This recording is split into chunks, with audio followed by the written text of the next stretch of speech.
Detroit's the city of champions. The whole world knows that Detroit is the American city whose products have revolutionized our way of living.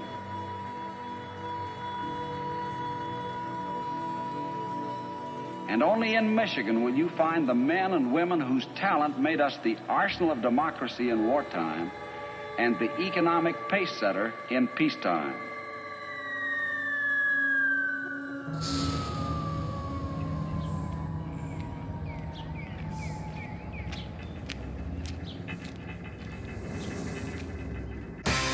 I took a walk through this beautiful world, felt the cool rain on my shoulder, found something good in this beautiful world.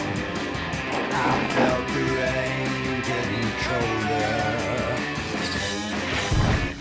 Sha la la la la, sha la la la la la, sha la la la la, sha la la la la la.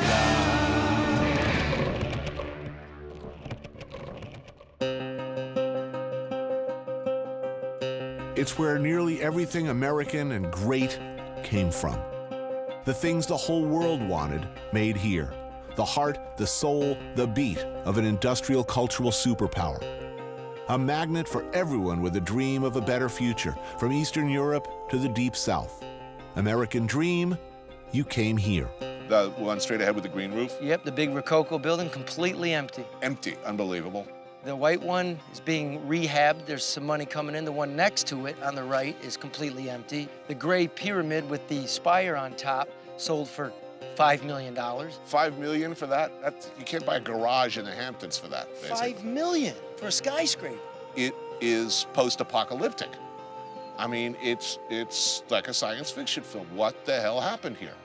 Well, it is post-apocalyptic, except for the fact there's 700,000 people living here. Detroit, 2013. Charlie LeDuff is a writer, journalist, television reporter. He grew up here. But it used to be 2 million people. That was rubber. That guy was steel. That guy was a doctor. This was what made America. The road started here. The automobile, frozen peas started here. Credit on a mass scale started here. What was this like just before this? So 20 years before. It was insane. And this one, there was like twice as many people here. This is a consequence because all the whites went, they took their money, they took their factories. The black middle class maintained for a while, and then it got too rough for them. So there's little pockets of feral hippies and older black folks, a couple white folks, some Arabs, but this is 140 square miles. So you're gonna get tall grass because it's back to the wild. It is one of the most beautiful cities in America. It speaks of those industrial age dreams of an endlessly glorious future. You know, the people who built these structures, they were thinking big. They were. They were looking at a new Rome, and they built it, actually. It's awesome.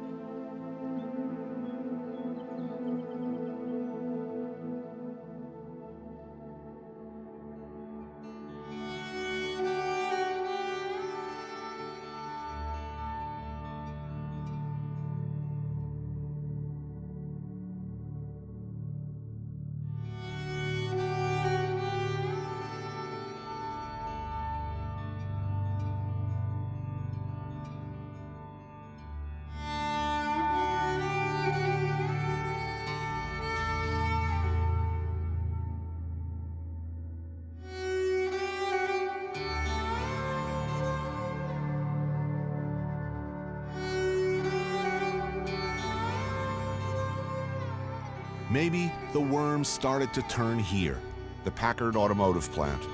Opened in 1903, it was considered the most advanced facility of its kind anywhere in the world. Huge, epically proportioned. I mean 3.5 million square feet. Now, one man lives here, Al Hill. My name's Alan Hill. Welcome to my home. This room right here is the forge room. It was a former Packard motor car company. I started living here about 7 years ago. At that time, I was semi-apprehensive about the place and the going-ons around here, but it turned out it's about as peaceful as the Northwoods. And not having a credit card or a mortgage payment or a car payment is a real blessing.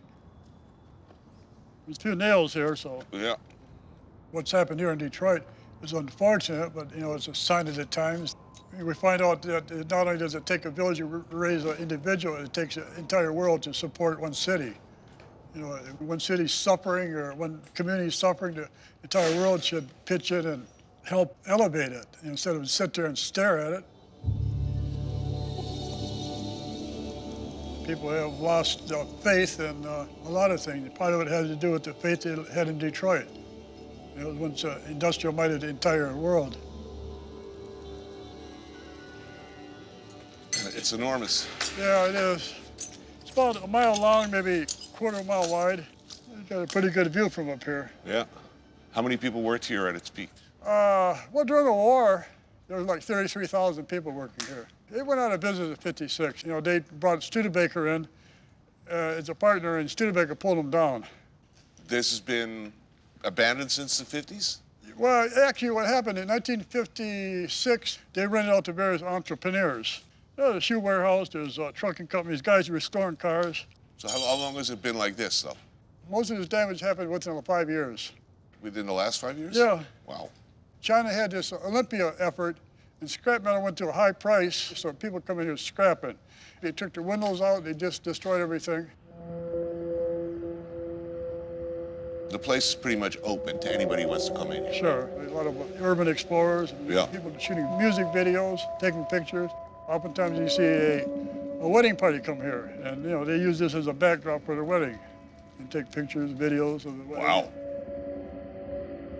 You want to take pictures here. The place, like so much of Detroit, invites it.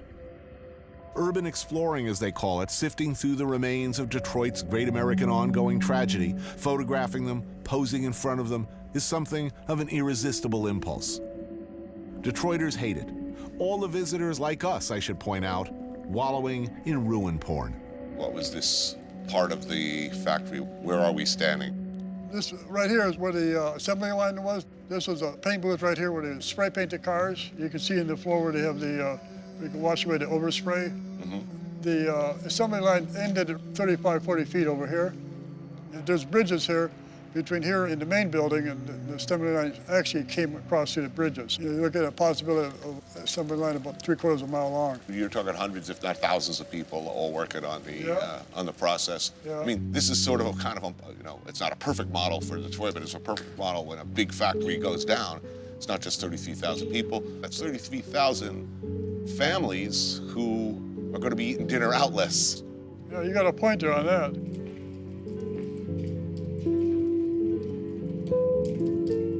Most people, I would guess, have no idea what a Packard even was. We're talking about one of the great luxury cars in the world, yes? Yeah, it was the kind of car that everybody would love to have. The kings and queens, and every president wanted to ride in one. Popes and Indian chiefs. A luxury car maker went out of business, And little did they realize that was a trend that started here in Detroit, and what affected Detroit affected the entire world because it followed everybody home. It might have been 50 or 60 years later, but it started here, and then everybody else gets to experience the same problem that we're having. In another 20 years, this place probably won't be here, and people won't even have any idea what went on over here. It's hard to look away from the ruin, to not find beauty in the decay. Comparisons to Angkor Wat, Machu Picchu, ancient Rome are inevitable. Magnificent structures representing the boundless dreams of the dead left to rot. Yet unlike Angkor and Leptis Magna, people still live here. We forget that.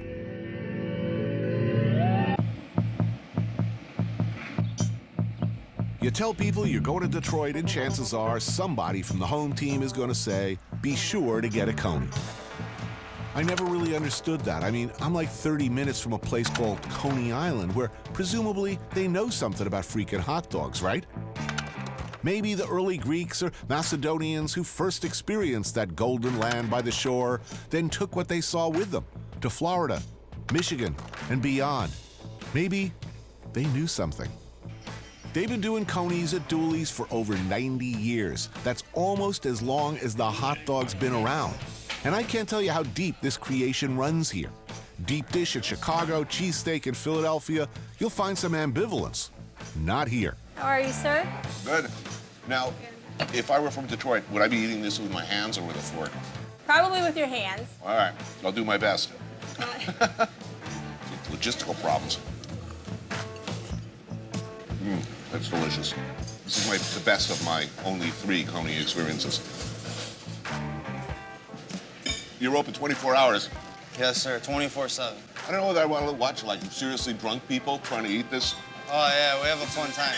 Is it a skill that you learn over time? Yeah, it takes practice. It's like kung fu, you know, you gotta just practice and practice. Exactly. Practice makes perfect. Man, that was good. Yeah, I think I better have another one of these. Yeah, you should. Yeah, I'll be better at it the next time around. 1 coney up everything. It seems like a simple thing. Hot dog, chili, raw onion, mustard, steamed bun. But the delicate interplay between these ingredients, when done right, is symphonic.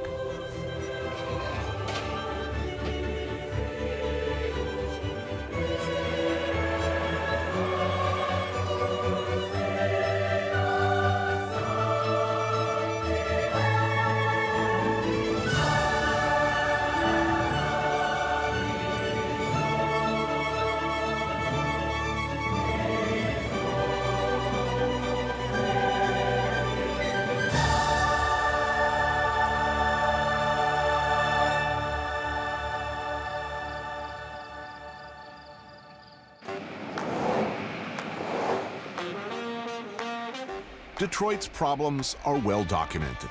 A lot of attention has been paid to a history of spectacular mismanagement and corruption. Detroit is hardly alone in this. Koch-era New York, we forget too soon, was a cesspit of mob-influenced corruption. Chicago, Boston, machine politics, they wrote the book. But Detroit differs in that its scandals seem so comically lurid, so surrealistically squalid. The last mayor, Kwame Kilpatrick, is currently serving time in the jug for some of his less hilariously bent behaviors. Through all of it, one man seems to have known what's going on. Adolph Mongo, political strategist, oracle, survivor. He's seen it all. I know what I'm having, but I'd love a beer. Miller High Life. Man, this ain't this kind of place, man. I thought you drank, man. You drinking beer? What are you drinking? I'm drinking vodka. I'll have what I'll fold under pressure. Okay. Then I'll think about a burger down the way. You having something to eat? I'm eating. All right, I'll hold back. I will stick with this. I'll get you your drink and then you can decide. Thank you.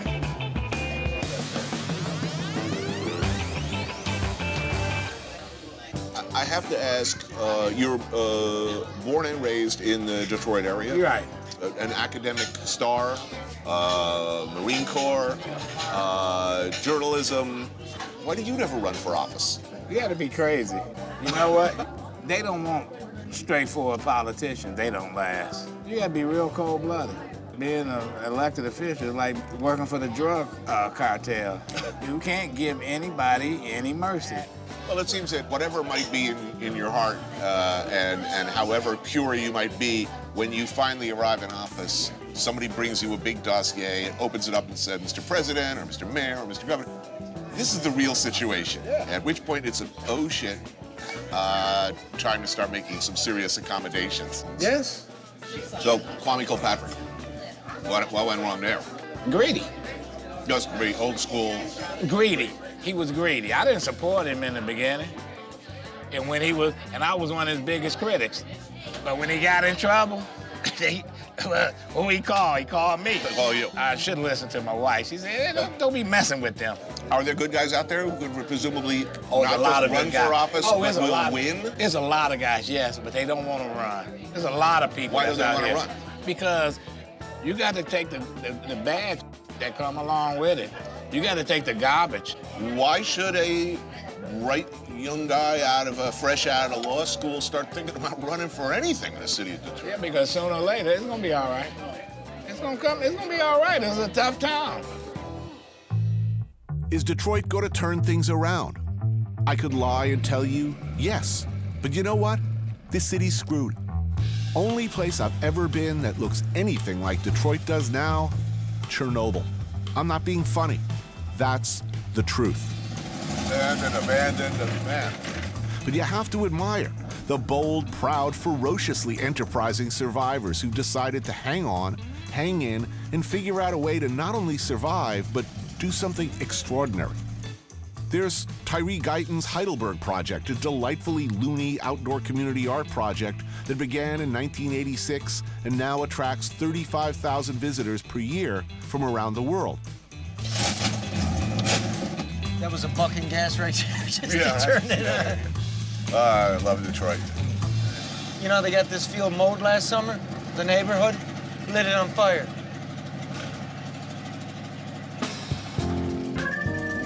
Another block and more decay. And a liquor store. For this neighborhood, the only store for miles.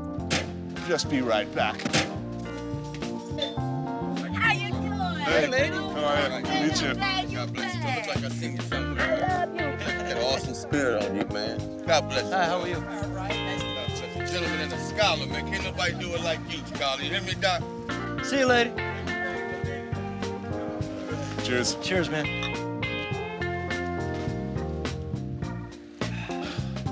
Yep. You want one? That's the benefit of a college education right there. People seem to like you in this town. Who hates you in this town? Who hates me in this town? Nobody, huh? Politicians?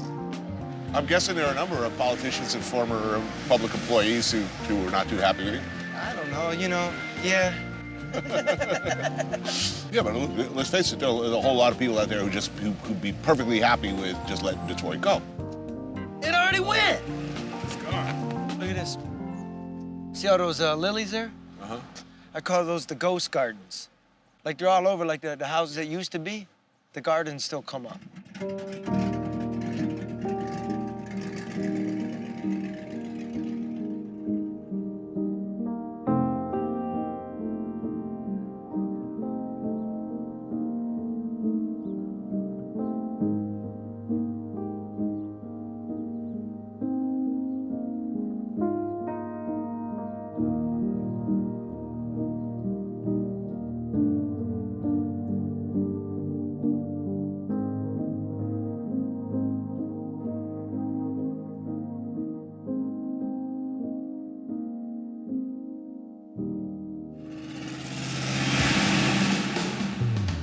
Off the main drag, Girl, you wearing the hat and everything?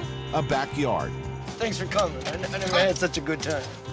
A well-tended home surrounded by many neglected ones. An example of Detroit-style entrepreneurship. Greedy Greg's, a do-it-yourself barbecue joint started by these two, Rochelle and Greg. Tony. I'm Greedy Greg. On the menu, absolutely delicious, straight from the grill ribs and rib tips. But the really good stuff is inside. Superb smoked pork-loaded collards and mac and cheese. Thank you so much. This is perfect.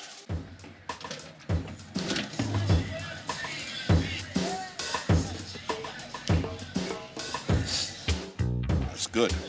Bro, I'm gonna use this spoon here. It's unbelievably good. What's the mac? The greens are incredible. Oh, those are good.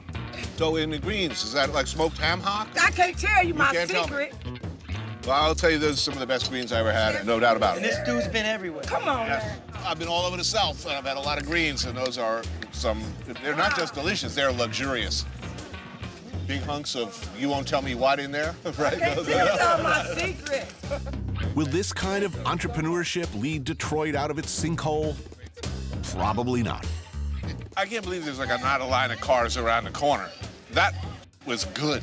But it's no longer about winning, is it? It's about surviving.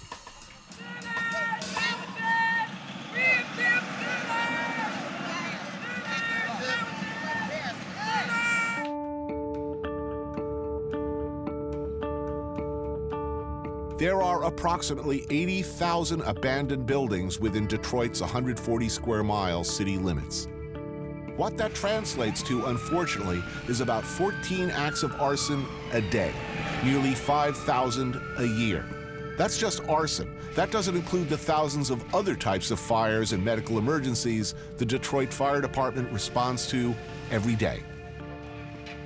With an ever lower valued housing market where you can buy a home for as little as $500, many houses are burned down for the insurance.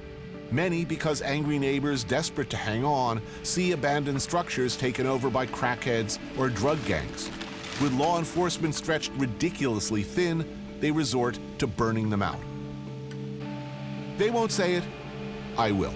The Detroit Fire Department is underfunded, under-equipped, often badly and incompetently led, and up against what seems like a never-ending war. A city on fire.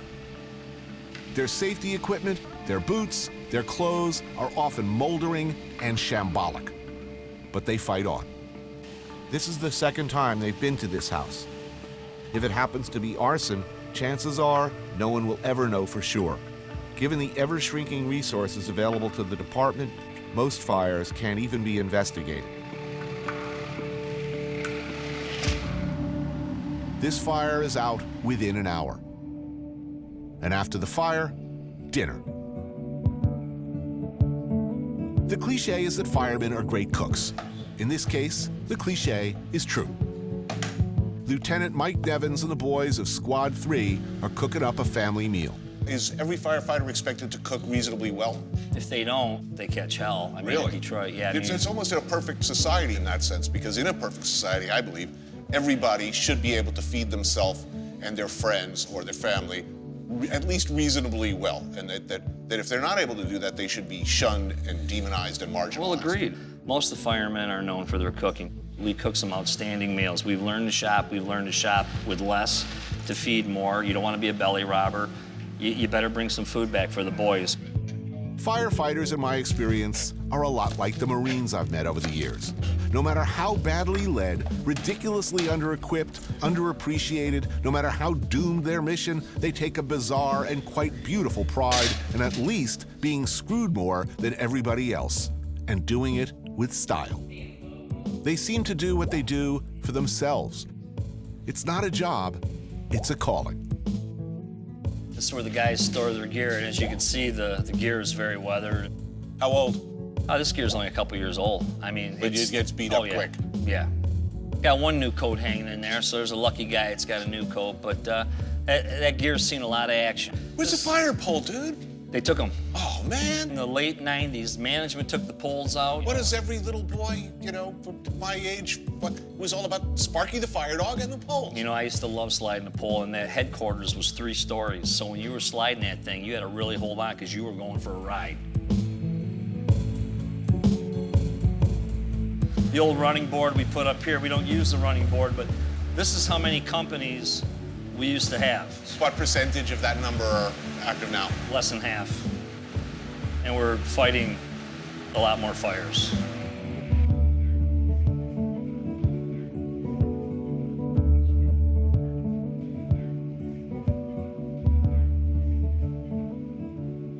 You know, I gotta say, the kitchen's looking pretty good. It's one of the best kitchens in the city. Tonight's meal is being cooked by Paul. He's Squad 3's best, they say. Awesome. Look at this. He's reading the can. That's a good start. Tonight's menu: crab cakes with a mix of actual crab and this stuff, sea leg. Maybe you know it from such beloved menu items as California roll. Hey, firefighters can't afford 100% jumbo lump crab meat, okay? Do you know what this stuff is, by the way? Fish, isn't it? Pollock, right? Yeah. It's a miracle fish. You can actually make beef out of this, too. Or beef-like substance, yeah. It should be pointed out that every meal is paid for by the crew on duty. They pool their money and shop as a unit. What's the firehouse favorite by consensus? Oh, steaks, man. Steaks. If I were the regular cook here, the full firehouse would be in totally open rebellion. Why? First of all, I'd be making stews, because it's cheap.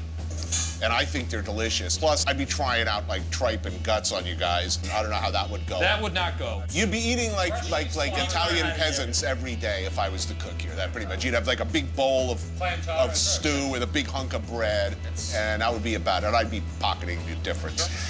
Yeah. Lamb chops seared in the pan, then finished over the grill. Then Caesar salad with chicken. Ever find out, like, how are the other firefighters eating around the city? You'll know, like at a fire, you'll say, what are you guys having for chow? You ever get tempted to just kind of like look at the other guys and say, oh yeah, we had like foie gras with truffles and all the time. You know, Madeira gelée the other day. And, I'm gonna be puking lobster in a minute, yeah. yeah, lobster again. You Yes. know, I keep telling the guys no more lobster. I just can't take it. We are free to eat. Yes.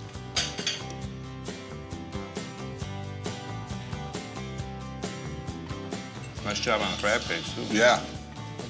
Full of meat. Very tasty, Paul. So if it's not good, you're not diplomatic about it. No, not at all. No. You tell them nice try. A lot of cooks, they look at that kitchen, there's a lot of room, and there's always a lot of spices. Our staples are always loaded. You can pretty much make anything in there. It's a good place to be a cook. Nice job there, Paulie. Yes, well done, sir. Generally speaking, you eat fast because you never know. In all likelihood, you are not going to get to finish that meal. Well, obviously, Tony's not doing any dishes. I'll do all the dishes. No, hell no. No Wouldn't be way. the first time, won't be the last. No way, no way.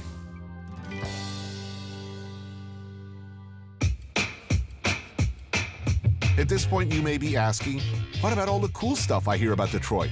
That's what you're thinking.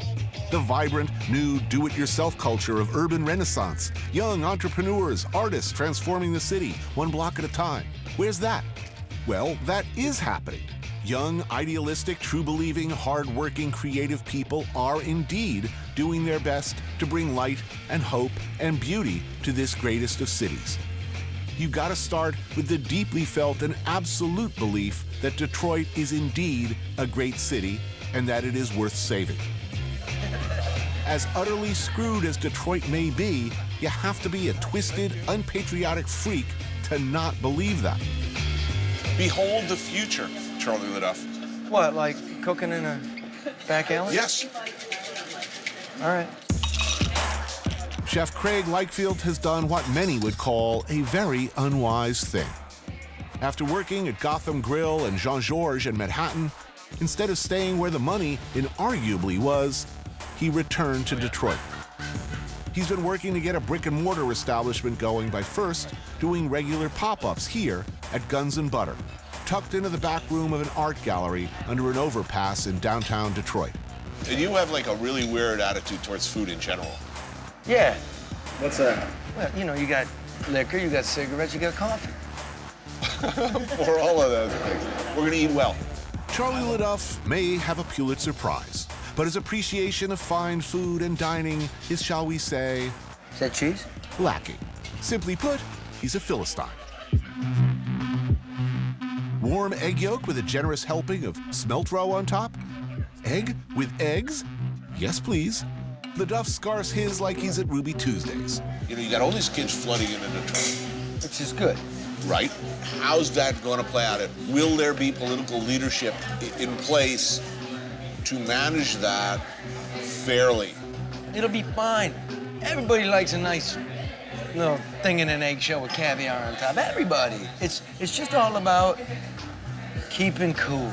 No, it won't be fine, dude. It will not be fine if there's not political leadership. It will not. Well, you know, sometimes political leadership grows up out of what's happening, and we don't have any political leadership, and this is happening. Are you an optimist, Charlie? I'm an optimist. You're an optimist. I'm here in this. Despite- I'm here in this garage with you.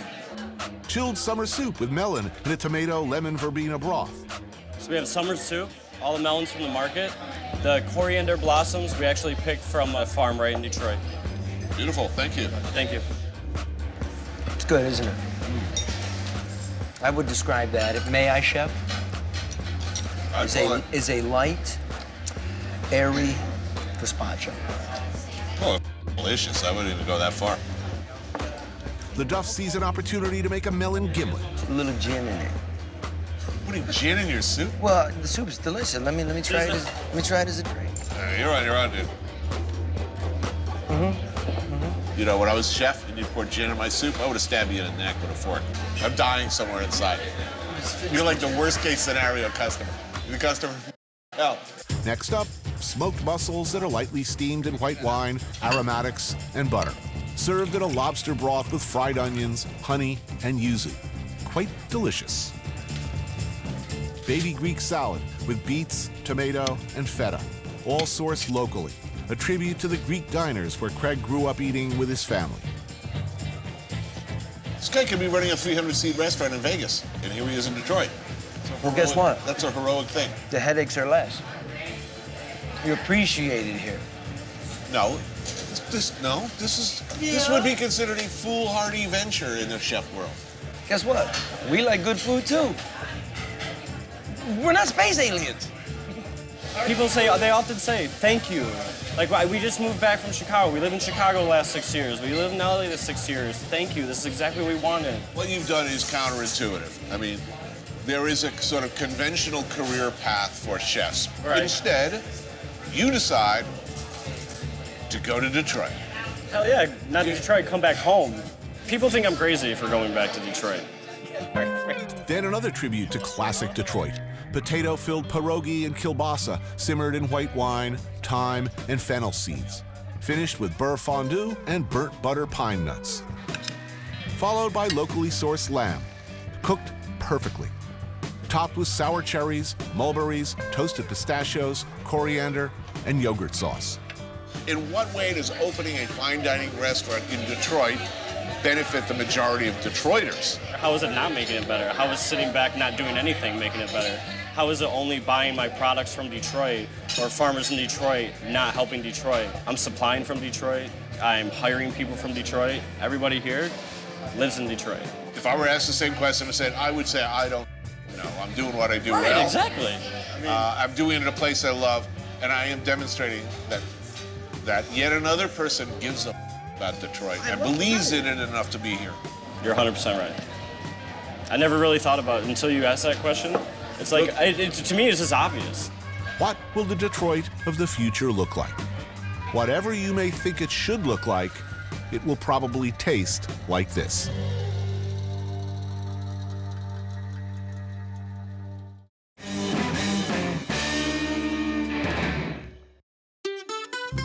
Somewhere in this unassuming neighborhood, one can sit down for an excellent meal. But you won't find this place on Yelp, and unfortunately, I cannot tell you where it is exactly. Why not, you ask? It's not exactly a restaurant, you see, which means it's not, strictly speaking, legal. What is this place? Pupusa house? I call it the pupusa house. I mean, like a pupusaria, I guess you could say. It's a cultural thing. Traditionally, they serve out of their houses. And it's just something that people bring over and they come. So this is about as traditional as it gets right here. It's just like home. Yep. This is what's called a pupusa house, literally a house. This one serving home-cooked Salvadoran meals. Once a living room, now the main dining area. The woman running it, we can't show her face, but she's been here for 10 years, serving a mostly Salvadoran clientele looking for a taste of home. That's tamales. First up, a staple done a little differently than the norm. Tamales wrapped in banana leaf and steamed. Mmm, that's delicious. Next, the dish of the house, pupusas. Tortillas stuffed with ground pork or chicharron. You can get pupusas in Nicaragua, in Guatemala, but for some reason, Salvadorian pupusas get the most respect. General consensus seems to be they're the best. How come? I mean, I would agree. George Azar is our Detroit fixer. He's been coming here with his friend Joe for years. This is what makes it right here. Boom. Is this curtido. Curtido. Curtido, it's just a pickled slaw. Salsa. And I'll do this, but I don't know if you're up to this one. What are you saying? I don't know if you can hang, man. Is it a manly thing? I mean, it's turning into it, seems like. Right now. Mexican, spicy. Salvadorian, not spicy. That's true, though. They don't like it. They don't do it that spicy. Wow. Chicharron, maybe? Yeah, there's some porky goodness in there for sure. Chicharron is fried pork. Fried pork and then ground with peppers, onion, and tomato. Simple. Taking the liberty of ordering some indigenous Detroit beverages that we've egregiously overlooked so far. And that would be Verner's, which I haven't had. It's like a cross between ginger beer and ginger ale. It's like not as spicy as ginger beer and not as sweet as ginger ale. It's like in the middle. It's my favorite beverage in the city. Yes, I needed this to enhance my street cred in Detroit so that I will be welcome back. Then pollo asado and shrimp in garlic butter. That's shrimp head on, thank you very much. This is where it's at. Exactly. God lives in there. Butter, garlic, simple, delicious. It's the low-fat butter. It's the good butter. Olive. That's good. Yeah, that's love. It's like a big hug. How did you find your way here? Honestly, it's only word of mouth. Yeah, but wait a minute. You have annoying foodie websites, right? True. But they're not coming here. They're not coming here. Oh, no. If they walk in the door here, they're like, oh. There are thousands of foodies with ironic sunglasses and fedoras, and they're just waiting to get in here. Oh, we don't want this place to come to the food. I get mad at him when he starts bringing different people in. Really? You'd hate a line of people outside waiting, Yes. a 2-hour wait to get in here? Yes, he would. Yes. Because I don't want to wait for my place. Who hates money? With her, it's not about the money. It's about keeping the tradition alive. Thank you, sir. What happens when a city goes bankrupt? When it's at the point that it's actually considering selling what's left of itself in chunks? In Detroit, city services are reduced or cut out completely. Fewer buses, fewer cops, fewer firefighters. Answer, they turn to each other for help or figure out how to do it for themselves. Detroit has a reputation as a tough town, but that toughness is about resilience too. The insistence on sticking with it, no matter what, on not giving up in the face of the utter failure of leadership year after year. If the city abandons its parks and leaves them to become overgrown, eaten like so much of the rest of the city by tall grass and weeds, then somebody has got to do something, right? Meet the Mower Gang. Started by this guy, Tom Nardone, with a simple mission of doing what they can to keep Detroit's abandoned parks maintained. Who are you guys and what are you doing here? We are the Detroit Mower Gang, and we clean up the abandoned parks and playgrounds in this town. Why would you do that? Kids need a place to play. I don't care who you are. You know, if you're under 10 years old, I think you deserve some justice in this world, don't you think? Yeah? Yeah. How did this thing start? I guess I started it. I bought a lawn tractor when the city announced they were closing 72 parks. What's the difference between open and closed? Meaning they're just going to stop maintaining That's it. Or do they actually physically shut it up? No, they don't physically shut it up because there's no money here. Just physically shut it up? Yeah, they just take the trash barrels away and stop mowing. Crazy. It's a strange place, Detroit.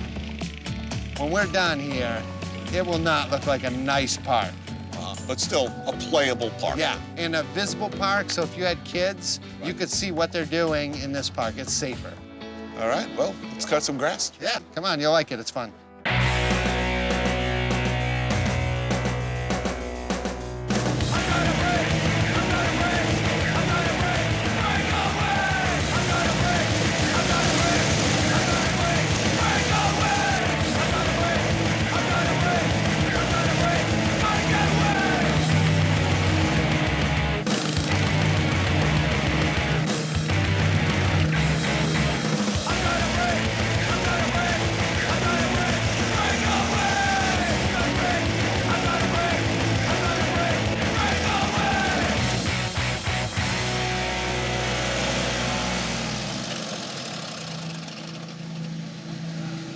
Grass in my beer.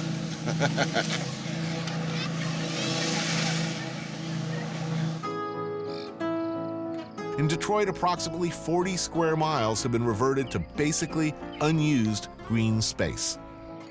In many cities, so-called urban farming may be looked upon by cynics like me as an affectation. Here in Detroit, it's not. With nature taking back the landscape block by block, the urban farm is really the last line of defense. D-Town sits on the western border of Detroit. Where are we? We're in the largest park in the city, which is called Rouge Park. Did you just come in and start digging, or did you have permission to come in? We had permission to come in. Was that difficult? It was very difficult. We negotiated with the city for 2 years, and part of the difficulty was they really didn't know what hook to hang our request on. They're used to developers coming saying, I want to build a strip mall, or I want to build a parking structure. But they're not used to people saying, we want land to build a model organic farm. Malik Yakini started the farm with the goal of providing greater access to fresh produce in areas that grocery stores have completely abandoned. That's basically all of Detroit's inner city. Other than Whole Foods, who just came in? Yes. Not a single national food chain? No. No. In 2007, Farmer Jack closed his last stores in Detroit, and that was kind of the end of the big chains in Detroit. This is subsistence farming, not cash crop. I mean, you're not going to be you're not anticipating selling outside of Detroit. There's greater demand in Detroit than all of the farmers locally can supply. So first we want to supply that local demand in the city of Detroit. To what degree do you think that this model can be replicated in and around the city? Well, clearly we think urban agriculture has great potential. And one of the things that we have in Detroit is access to huge amounts of land. If we're able to produce even a small percentage of the food which is consumed in Detroit and circulate the revenues from that food within our community, then we're able to create a more vibrant, healthy, economically strong community. So we think it has tremendous potential.